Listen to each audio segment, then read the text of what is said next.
Alright, let's do this one more time. Every now and then, a film comes along and completely changes the game. 2018 Spider-Man Into the Spider-Verse is one of those films. Not only did its unique visual style, created by blending CGI with traditional animation and illustration techniques, revolutionize Western animation, but it also popularized the multiverse with mainstream audiences, setting off the boom in multiverse-centric stories we're currently living through. However, while there have been some notable standouts like last year's exceptional Everything Everywhere All at Once, the vast majority of these multiverse films have failed to fully realize the limitless potential of the concept the way Spider-Verse did. Most of these stories have simply lacked imagination, treating the multiverse as a means to indulge in cameos and references, or, to do a little continuity maintenance. The alternate worlds they depict feel like simple palette swaps with none of the wonder or authenticity of Spider-Verse's worlds. As a concept, the multiverse presents an opportunity to create fantastic, impossible places. You're telling me the best you can come up with is a city where the color of the streetlights are inverted?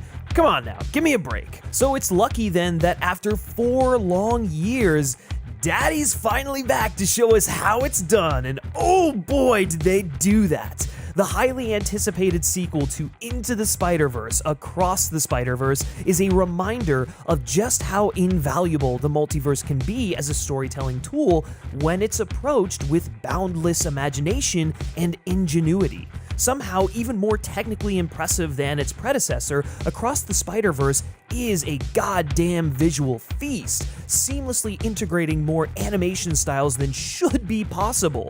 It might be cliche to say that every frame is a painting, but in this case, it really does feel like each individual cell was deliberately and precisely designed by hand to be a work of art. I mean, half of this movie should be hanging up in a goddamn museum. Every moment is legitimately jaw-dropping, with every new character and universe having its own art style tailored to its specific tone, era of origin, or cultural influence. Gwen's world is rendered in dreamy pastel watercolors, making for the most striking scenes in the entire film. Spider-Man India takes on a more pencil-drawn look in the style of old Indian comic art, while Hobie's is fittingly a cut-and-paste collage of high-impact pop art. Again, combining this many eclectic styles should not work, but somehow it does. They all feel cohesive. And then there's the music. Oh my god, there's the fucking music. Daniel Pemberton continues to secure his place as one of the best to ever do it, with an anarchic score that plays like the love child of Ludwig Göransson, Vangelis, an alt-rock band, and a turntable. His score effortlessly flows between musical styles with as much creative freedom as the visuals, enhancing the mood and atmosphere of every location and narrative beat. Each character gets a distinct and memorable motif that draws on its own specific set of instruments, and when woven together, create a beautiful cacophony that embraces the chaotic energy of the multiverse itself. But above all else, Across the Spider-Verse understands that the multiverse is more than just a cool setting. It's an opportunity to test the very foundation of a story's characters, a funhouse mirror that distorts our world in such a way as to force us to reckon with the things about our lives we often take for granted.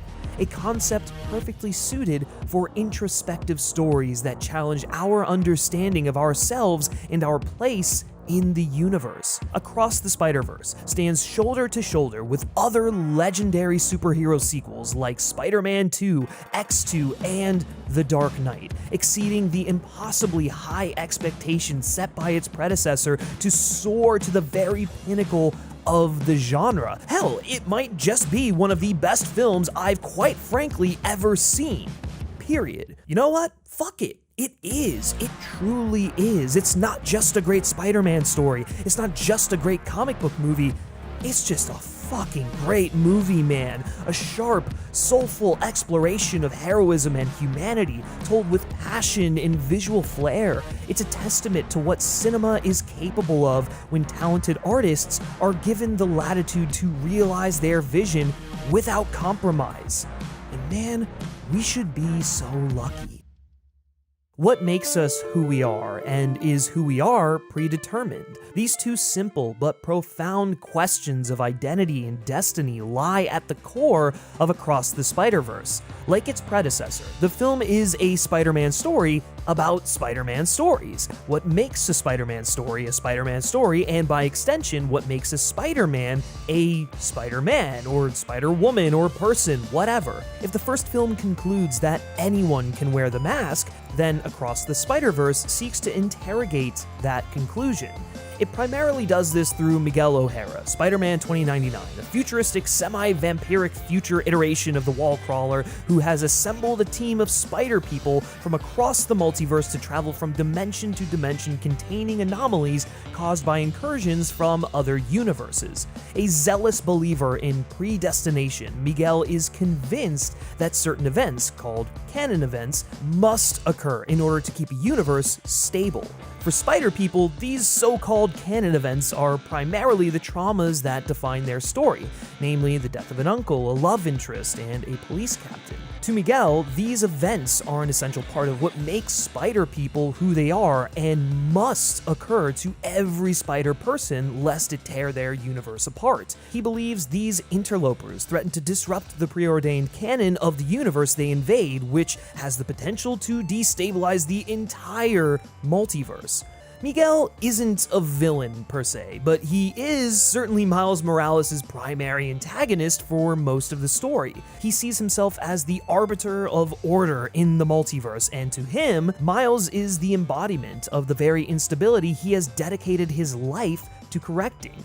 Not only was the Collider accident at the climax of Into the Spider-Verse directly responsible for triggering the many multiversal anomalies he and his Spider Society work to contain, but Miguel believes that Miles is the original anomaly, a random kid bitten by a spider from another universe, a spider that was meant for someone else. In Miguel's eyes, Miles shouldn't exist. He is the chaos of the multiverse incarnate, someone whose existence defies the preordained order of the multiverse, an existential threat to the order he preserves and unworthy of the mantle he has misappropriated from a real Spider-Man.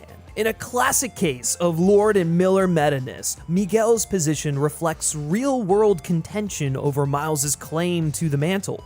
For those of you lucky enough to not be familiar with online Spider-Man discourse, and I'm sure there's probably like 2 of you, there has been a long-standing debate surrounding whether or not Miles Morales should even be considered Spider-Man in the same way that Peter Parker is, especially during the character's introduction in the comics back in the early 2000s. As a legacy character, does the title truly belong to him? A lot of this discussion is rooted in the racist idea that Spider-Man can't be Afro-Latino, or really anything other than white for that matter, or just really any person other than Peter Parker, despite decades of, alternate Spider-Man that beg to differ, but it doesn't matter, no, he has to be white and he has to be Peter Parker. The filmmakers behind Across the Spider-Verse cleverly take this real-world attitude and use it to inform the perspective of its antagonists, building a story that aims to test Miles' sense of self. Something I appreciated about the original Spider-Verse was the way it capitalized on the angst that comes with being a teenager, and the sequel is no different, doubling down on this aspect in every regard. And from a storytelling perspective, it's not hard to imagine why. Because, being a teen sucks. You're starting to feel like an adult and want to assert your independence, but are still being treated like a kid by your parents and teachers. The world is pulling you in every direction before you've even figured out who you want to be. New hormones are making your emotions deep and unpredictable, to the point where it feels like no one seems to get you. And every problem feels like it's the end of the world. It's hell. Now imagine all of that, plus you're also leading a double life as a costume crime fighter. It's a recipe for overwhelming anxiety, and that anxiety is the lifeblood of the film. Previous Spider-Man films have flirted with the idea of teenage Spider-Man, but seldom commit to it the way that Spider-Verse does. Tobey Maguire's Peter Parker spent maybe 20 minutes in high school before he was off living as an adult in Manhattan, while Andrew Garfield's Peter graduated at the beginning of his second film. Now, granted, that film managed to maintain the angsty teen melodrama despite that, but not everyone took to it, and I mean, look, Andrew Garfield doesn't look like a high schooler for much of the second movie. But when Tom Holland was cast, his relative youth promised a more high school-focused Spider-Man that would have to balance superhero problems with the angst of being a teen trying to maintain his social status. But while Homecoming, despite my personal lukewarm take on the film, mostly delivers on this promise, Holland's run pretty quickly succumbs to the MCU of it all, and it falls by the wayside. Peter's personal life takes a back seat to the stories involving Tony Stark and the Avengers, so much so that by the second film, there's basically no delineation between Peter's life and Spider-Man's. And that's a shame, because a key part of what makes Spider-Man's story so compelling is his secret identity. The private nature of it means Spider-Man is forced to be withholding with the people he loves the most. He's only lying to protect them, but that lie often serves to create an emotional rift. You can only flake on a date or someone's birthday party so many times before they stop bothering to invite you. Beyond the spectacular melodrama of it all, this struggle to reconcile both sides of his life makes the character more relatable. While most of us can't understand what it would be like to have a literal alter ego, we can connect with not being able to tell someone we love why we've been letting them down, or the fear that comes with sharing your whole self with another person. This angst is something that is particularly pronounced when you're a young adult. Insecurities about who you are a huge part of growing up, and Across the Spider-Verse recognizes this. When we pick up with Miles, things are a little more complicated than they were at the end of the previous film. His commitment to being Spider-Man means he misses classes and family gatherings. He's constantly running late and leaving early and has started to drift away from his parents who don't know he's Spider-Man. He wants to have it all, to excel at school, to get into an Ivy League college and make his parents proud. But his life as Spider-Man constantly gets in the way. The film really makes you feel the weight of this conflict, particularly in Miles' relationship with his parents. Jeff and Rio love their son dearly and want nothing more for him to live the best life he possibly can. But they're also struggling with the idea that he's growing up and that their relationship is changing as a result. In response to this, they helicopter parent him a little bit too much. For Miles, Spider-Man is an escape from that overbearing pressure. But ironically, in a lot of ways, it just makes the situation worse. The more time he spends on Spider-Man stuff, the less he has for them, which just causes them to tighten their grip on him. He could easily resolve this tension by telling them his secret, but this comes with its own set of anxieties. Miles is afraid that telling his parents might mean he has to stop being Spider-Man altogether. A big part of their overprotectiveness is driven by a fear that Miles is lost and at risk of falling down the wrong path like his Uncle Aaron. So it wouldn't be a stretch to imagine them freaking out about the huge risk he's taking in putting a stop to his Spider-Manning for good. Of course, you can't really ground Spider-Man, so it would probably just mean a total breakdown in their relationship. A relationship that, despite the drama, means the world to Miles. It would also probably push Miles more towards that Uncle Aaron side they're trying to prevent, by him giving into his power and the idea that he can use this power however he wants. He's not using his great power with great responsibility, and that comes by his parents being too overbearing and tightening their grip, especially if they know he's Spider-Man. In this way, the film almost likens revealing his secret identity to coming out. Miles wants to be out and proud about who he is, to be his whole self with his parents, but he's terrified that they won't understand, or worse, will reject him for it. He fantasizes about his parents embracing his secret, and maybe they would. After all, they're very upfront about the fact that they would love Miles no matter what. But at the same time, he knows he's been lying to them for a long time and is unsure if they'll be able to forgive that dishonesty, which is a big through line for most of the major players in this film. That fear, amplified by adolescent insecurity about who he wants to be, is what's holding him back from telling the truth, keeping him in the superhero closet, as it were. And the longer he puts it off, the worse the anxiety gets, the worse his relationship with his parents gets. As far as Miles is concerned, it's a terrible catch-22. At their core, Spider-Man stories are soap operas with spandex, grandiose, sweeping melodramas about interpersonal relationships, and Across the Spider-Verse fully embraces this in a way other Spider-Man movies, including its predecessor, haven't in a very long time. It's so refreshing to be engaged in the lives of these characters beyond just the thrill of the escapism. The melodrama of it all comes to a head when Gwen suddenly reappears in his life, having been sent to Miles' dimension by Miguel and the Spider Society to investigate an anomaly. Miles has spent the last few years longing for people who can understand what he's going through, his spider friends, and in particular, Gwen, who he has a not very subtle crush on. So Gwen's arrival only further complicates Miles' already uneven priorities. It's not a particularly straightforward situation for Gwen either. While Across the Spider-Verse is very much Miles Morales' story, Gwen is more of a co-lead this time around. I'd also argue it's kind of her story given how she opens and closes the film, which fills us in on the gaps in Gwen's story that were only ever alluded to previously. If you thought the teen drama of Miles' life was intense, oh my god, Gwen is all of that times 1,000. Like Miles, Gwen is struggling to maintain meaningful connections with those in her life. She can't find friends who understand her, and she won't try to let anyone in, and her relationship with her father, Captain Stacy, has become fraught since the death of Gwen's best friend, Peter Parker. Captain Stacy blames Spider-Woman for his death, not realizing that Peter had turned himself into the Lizard after years of bullying.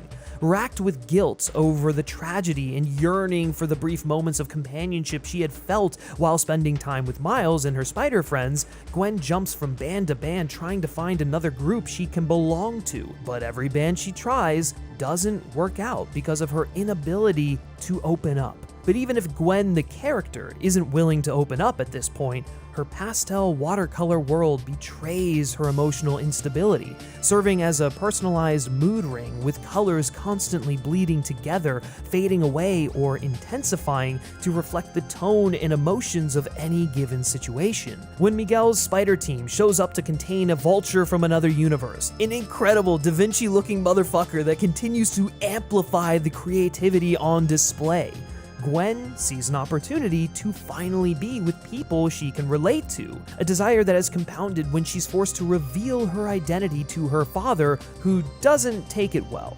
In a stunningly heartbreaking moment, Gwen tries to reason with her father, begging him not to jump to conclusions, to not be a cop and be her dad. But his anger over the death of Peter and his duty as a police officer overcomes him, and in a moment of pure instinct, he raises his gun at his daughter in self-defense and continues serving her Miranda rights, ultimately shattering any trust left between them. Gwen's story is the ghost of Christmas future that Miles fears, the worst-case scenario in which coming out to his parents about his secret identity destroys their relationship. This prologue is almost hard to watch in how gut-wrenching it is, but it instantly made Gwen my favorite character in the film. It's an insanely effective tone setter that conveys the gravity of the themes being explored and the maturity with which they are. She is such a human character, seemingly aware that her refusal to let people in is what is pushing them away, yet unwilling to let her guard down. And moments like this crystallize that attitude. Why would she open up when opening up only ever leads to heartbreak?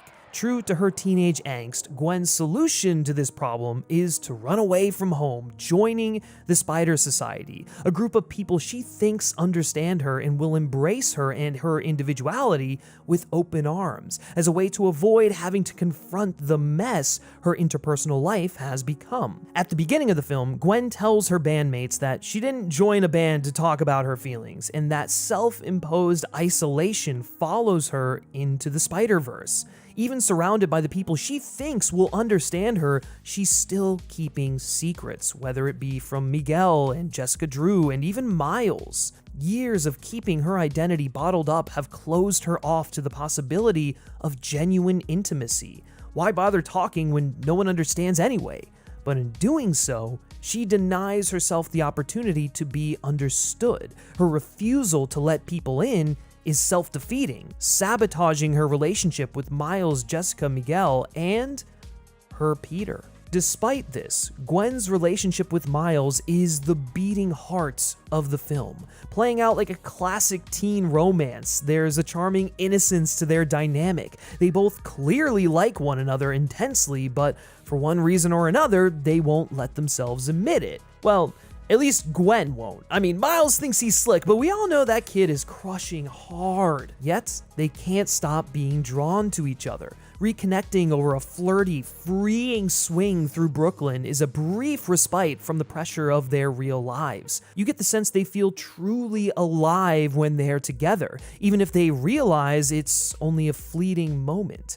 It's only once Gwen shows up that we get a glimpse of Miles' authentic self, uninhibited by the rest of the world. It's the moment he's been waiting for and thought he'd never get again. But there's still a distance there on Gwen's part. When Miles takes Gwen to his thinking spot to hang out, literally, you almost get the sense that Gwen wants to enjoy this moment in a vacuum the way Miles is, but that the gravity of her deception is weighing heavily on her, visually conveyed by the upside perspective. She teases him with the thought of running away together, but is quick to backpedal. Deep down, she realizes that what she knows about him is doomed to complicate their relationship the same way her secret identity broke her relationships with her dad or Peter.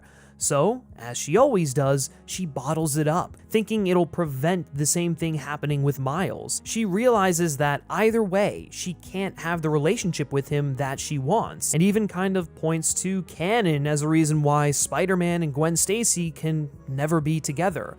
Miles optimistically says, well, there's a first time for everything, because he believes that anything is possible. And that's the lesson he eventually imparts on to Gwen, but after everything that she's lost, she'd just rather hang on to that potential than willingly compromise it. If teen romances feel like the be-all, end-all of the world, Across the Spider-Verse literalizes that feeling for Gwen and Miles, and ultimately, things don't start getting better for Gwen until she finally opens up to both Miles and her father. Through Gwen and Captain Stacy's relationship, one of the film's major themes is expressed most clearly, namely that of control and autonomy. The central questions the film asks, what makes us who we are and is who we are predetermined, are fundamentally questions of control. Are we in control of who we are? As human beings, we want to be in control of our lives, of who we are in the universe. But at the same time,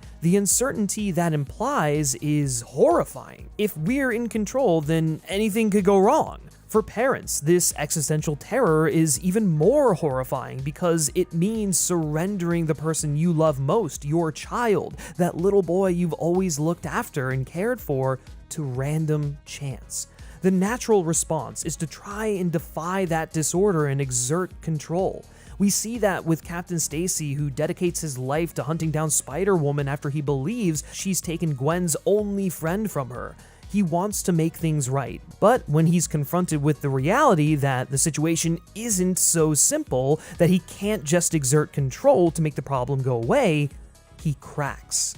Miles' parents are going through a similar struggle as well. When Miles was a kid, they had total control over him. They could nurture him, guide him, and keep him safe, prevent him from making the same mistakes they perhaps did or saw a relative did. But now, he's a young adult. He wants to break free. Spread his wings, man, as Spider-Man not so subtly explains to Jeff. They want to believe he'll be alright, but they also can't help but see his distance from them as a sign they're losing him completely. So they tighten their grip, even though it just pushes him away further. This is as much a coming-of-age story for parents as it is for the teens here. Deep down, they know what they need to do, but much like the journey Miles went on in the first film, it's a leap of faith. Not only faith in their son, but faith in the job they've done raising him. In perhaps the most emotionally raw scene in the entire film, Rio tries to express her concerns to Miles. She wants to let him go out into the world and find himself, but she's worried the world won't look out for him the way she and Jeff do. The world can be so unfair and unlike home. It doesn't have his best interests at heart. She doesn't want to see it tear him down because she knows he deserves to be there as much as anyone else. But despite this, in an act of pure selflessness, Rio does the brave thing and stops trying to control Miles, giving him her blessing to go out into the world after Gwen. And while this decision leads Miles to jump headfirst into the multiverse where he's judged and discarded by Miguel and his peers, it's only through this experience that Miles can finally learn for himself what his parents have been telling him his entire life. That no one gets to tell him who he is and what he's capable of. By placing her trust in Miles, Rio risks losing her son, but she also gives him the opportunity to mature into a person and prove to himself that he can withstand the pressures of the world. Likewise, Gwen's disappearance forces Captain Stacy to reassess his priorities. If trying to control Gwen, even with the best of intentions, means never getting to see her again, it's not worth it. And as the adults in the relationship, it's his responsibility to take the first step in repairing the damage done. This paternalistic attitude is also what drives Miguel's crusade. Having transplanted himself in another universe in a desperate attempt to have a family only to lose them and their world to the chaos of the multiverse, Miguel wants to impose order. He becomes the overprotective father of the multiverse. But to do that, he needs to make sense of his suffering. If the multiverse is something to be tamed, then surely everything must have a meaning, even suffering.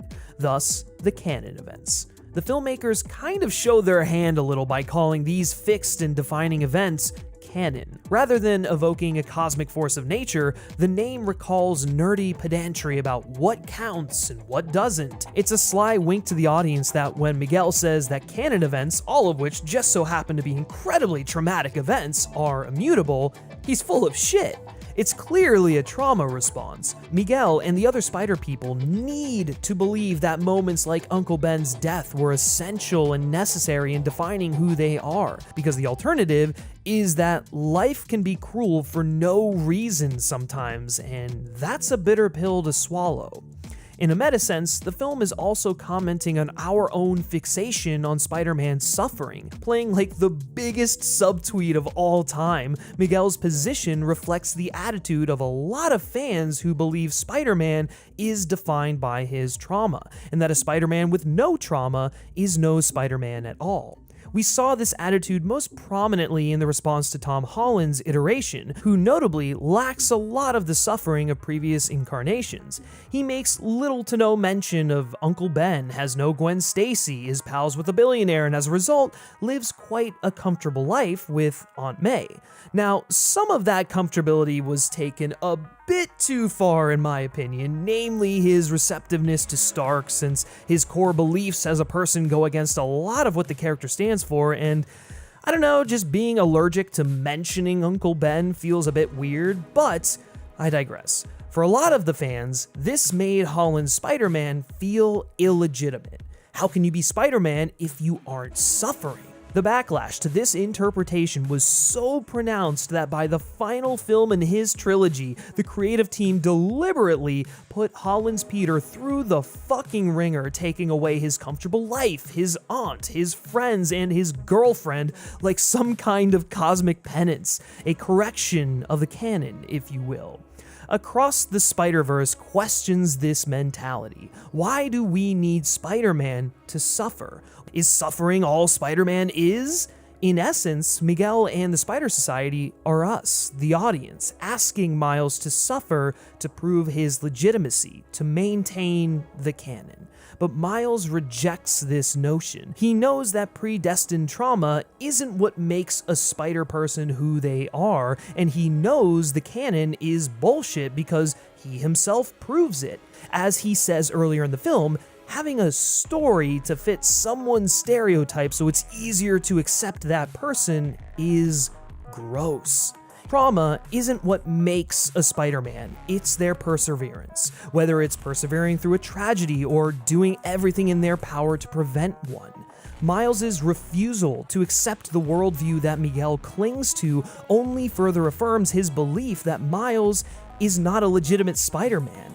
But his dirty little secret is that his aggression towards Miles is driven more by self-loathing. Miles embodies everything Miguel hates about himself. As much as he tries to convince himself and others that Miles is the original anomaly, the truth is that Miguel is in fact the original anomaly. While we don't know for sure what his origins in the film are just yet, if it's anything like his origin in the comics, it actively defies his position on canon. Miguel was not bitten by a radioactive spider, nor did he lose a police captain or an uncle. Miles reminds Miguel that he's full of shit, a self-righteous hypocrite, and for that reason alone, he needs to remove him from the situation. This rivalry was a really clever way to frame this relationship given the real-world origins of these characters. In a lot of ways, Miles stands on the shoulders of Miguel, a mixed-race heir to Spider-Man, but where Miguel is relegated to an offshoot, the cyberpunk Spider-Man, Miles gets to be the real deal, Spider-Man with no caveats. So it was a stroke of genius to incorporate that context into the story itself, translating Miguel's role as a precursor to Miles into a paternal relationship in the film. Miguel is Miles's spider daddy, attempting to exert his authority over Miles with a characteristically 90s sense of self-importance. Because Spider-Man 2099 is like one of the most 90s things ever. Miguel is an extension of the authority figures in Miles' real life, his parents or his guidance counselor, trying to dictate how he should live his life and what his story needs to be. Miguel's insistence that every spider person must adhere to the canon is fundamentally no different from Miles' guidance counselor gleefully telling him to fabricate a sob story for his college application because it's what he needs to do to get into a top school. But Miles just can't buy into it. His parents have instilled in him a sense of self that simply won't allow him to buckle under the expectations of others. He wants to do his own thing, and he will. But if Miguel exists on one end of the spectrum, clinging to order and control to ease his suffering, then at the other end is the Spot, a malignant force of nature inflicting his suffering on the world. Every world. A victim of the Collider accident Miles caused at the end of Into the Spider-Verse, the Spot has lost everything. He's become a literal void, alone, broken, and empty. At first, he tries to fill his holes with a new identity, that of Spider-Man's arch-nemesis, but he's treated like a joke, villain of the week. So in retaliation, he sets his sights on inflicting his emptiness on others. The Spot is the logical conclusion of Miguel's mentality. If everything awful that has happened to you was meant to happen to you, then what's the point in ever trying to be good? Why not brace the void and give in to nihilism? For the Spot, personal tragedy is an invitation to disassociate from the consequences of your actions and act selfishly and destructively. We see this idea paralleled in Earth-42 when Miles confronts an alternate version of himself who, in a world without his father or Spider-Man, has become the Prowler. Like the Spot, this Miles has seemingly embraced fatalism. His father wasn't there to guide him, so he's taken after his Uncle Aaron and chosen the easy path, the path of self-gratification. When our Miles tries to reason with his shadowy self, you get the sense he is completely disassociating in a manner similar to the Spot, coldly telling Miles that his father dying isn't his concern, even though in reality our Miles' father is just another version of his. But he takes no solace in this fact because helping our Miles save his world would not make up for his own suffering. If anything, it just serves to taunt him further. He's the unluckiest version of himself. The struggle against the pull of apathy and nihilism also informs the film's exploration of Spider-Man's relationship to law and order. Like most superheroes, Spider-Man has traditionally embodied the idea that lawfulness and virtue go hand in hand. He's a crime fighter after all, his whole shtick is upholding the law. But as a vigilante, he also operates outside of the law, which directly contradicts his principle. If law equals virtue and Spider-Man is virtuous, then why does he work outside the law? Is that not a contradiction? Miguel's Spider Society personifies this tension, turning the concept of Spider-Manning into a literal police force, the Cannon Cops. Miles doesn't question this at first because he's just excited to be among peers, but he quickly becomes uneasy when Miguel chastises him for saving Inspector Singh's life in Mumbattan. Miles knows this was the morally correct thing to do, but Miguel's insistence that it was wrong because it violated the rules of canon lays bare the contraction at the heart of the whole endeavor. If protecting order takes precedence over doing the morally right thing, then what's the point of Spider-Man at all? This confrontation forces Miles to contend with what Spider-Man means to him and to us. Not only does a Spider-Man persevere, but he fights for what's right, even if it means breaking rules to do it. He doesn't just stand by and let something horrible happen just because everyone thinks it's what's supposed to happen, even if the everyone in question is other Spider people. Miles believes that the Spider Society should be the people saving the world from what might have been. It's this rebellious spirit that draws Hobie Brown, Spider-Punk, to Miles almost instantly. It would have been real easy to turn Hobie into nothing more than a cool aesthetic and an easy punchline. He's Cockney Spider-Man with a mohawk. Miles is competition for Gwen's heart. But the filmmakers don't do that. Instead, they make him the MVP of the entire fucking film. Well, I mean, outside of Gwen, but you get it. It's moral center. Sure, they still throw a few jabs of his tendency to view everything through an anti-establishment lens. What's that? It's a metaphor for capitalism. But nevertheless, he is the only character in the film who gets it from the very start, blazing a trail for both Miles and Gwen to eventually follow. Hobie pieces out of the uncomfortably authoritarian Spider Society, helping Miles escape on his way out the door and setting Gwen up with a bootleg portal watch for when she's ready to join the good fight. He's the embodiment of Spider-Man's punk rock spirit. Miguel may be right that Miles wasn't supposed to become Spider-Man, but Hobie is there to remind us that Spider-Man has never been confined by rigid ideas like fate or destiny, nor does he impose order on the world around him. Becoming Spider-Man is random chance, a roll of the dice, a freak accident, and imposing order on that is futile. Moreover, what defines Spider-Man is what he does in response to the chaotic happenstance of his origin. He chooses to do the right thing and help others. He chooses to use his great power with great responsibility. It's an act of righteous rebellion that Miles embodies. The film's rejection of authority is made explicit and literal in Captain Stacy's arc. Much like Miles, Hobie, and Gwen, Captain Stacy is caught between the law and what he knows is right. As a police officer, it's his job to hunt down Spider-Woman because she exists outside the parameters of the law he serves to uphold. But as a father, he knows his daughter is a moral person and that ultimately she is breaking the law to do good. Therefore, the film argues that the only justifiable resolution to this tension is to side with what is right, even if it means turning your back on the law. Captain Stacy chooses to resign from the police force to save his relationship with his daughter, while Miles and Gwen turn their backs on the Spider Society so that they can pursue real justice. Sometimes the only way to do the right thing in a broken system is to leave it entirely and start your own band. Across the Spider-Verse is a film as anarchic as the multiverse it depicts, and like its central characters, it resists being put in a box.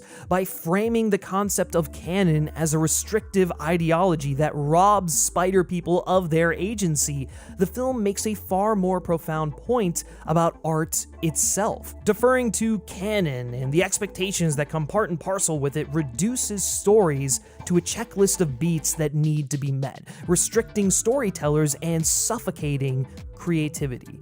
Like Miles and Hobie and Gwen and Captain Stacy, the film says, fuck all that, man. What's the point of an endless multiverse if everyone has to play the same tune? We'll do our own thing.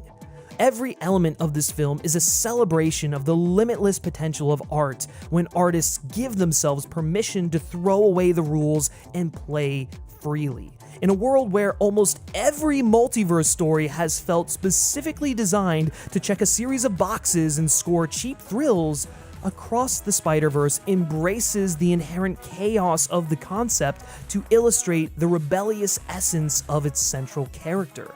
If Into the Spider-Verse changed the game, Across the Spider-Verse throws away the rules, and we're all the better for it.